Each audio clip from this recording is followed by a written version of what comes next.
છોટાઉદેપુર જિલ્લાના ક્વાંટ તાલુકામાં ગુજરાત અને મધ્યપ્રદેશને જોડતો મહત્વનો નવલાજા રેનઘા માર્ગ છેલ્લા 5 વર્ષથી નવીનીકરણની રાહ જોઈ રહ્યો છે। અંદાજે 15 કિલોમીટર લાંબો આ માર્ગ હાલ એટલો બિસ્માલ બની ગયો છે કે વાહન ચાલકો માટે તેના પર પસાર થવું જોખમી બન્યું છે। ચોમાસામાં ખાડાઓમાં વરસાદી પાણી ભરાઈ જતા અકસ્માતનું જોખમ અનેક ગણું વધી ગયું છે। સ્થાનિક લોકો અને રાહદારીઓ તાત્કાલિક માર્ગનું સમારકામ કરવાની માંગ કરી રહ્યા છે।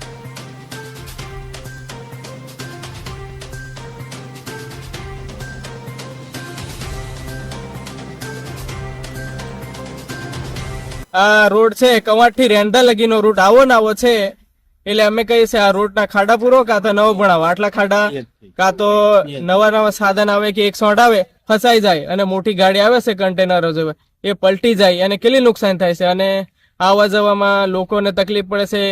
ખાતર લેવા જઈએ તો સાધન નહીં મળતા, નાના સાધનો જતા નહીં, મોટા તો ભાડું મોંઘું પડે છે। અને બીજું કે છોકરાઓ ભણવા જાય ત્યારે સાધનો બસો અહીંયાથી વળી જાય કાં તો આગળ જઈને ઉભી રહી જાય કે આ તૂટેલું છે એટલે શું કરવાનું? છોકરા ભણવાના કઈ રીતે? ગંભીર બહુ હાલત છે। એટલા માટે અમે કહીએ ભણાવો કાં તો ખાડા પૂરો કાં તો બંધ કરી દો।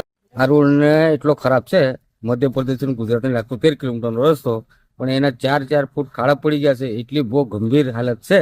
તો અમે ગમે તે હોય પણ અમને એટલો માંગ છે કે અમને રસ્તો ગમે તે હાલતમાં બનાવી આપે। આવવાનું બહુ મુશ્કેલ પડે છે, કારણ કે કોઈ બી દવાખાને જાય ને તો પહોંચે કઈ ટાઈમે નહીં। અહીં જતા દવાખાને જતા મરી જાય એવી હાલત છે। ખાડા 4 ફૂટના છે પાણીમાં। ખાડા તો હમણાં અમને ભલે પછી રોડ પડે પણ ખાડા પૂરીને બી એક વખત રાહત આપે।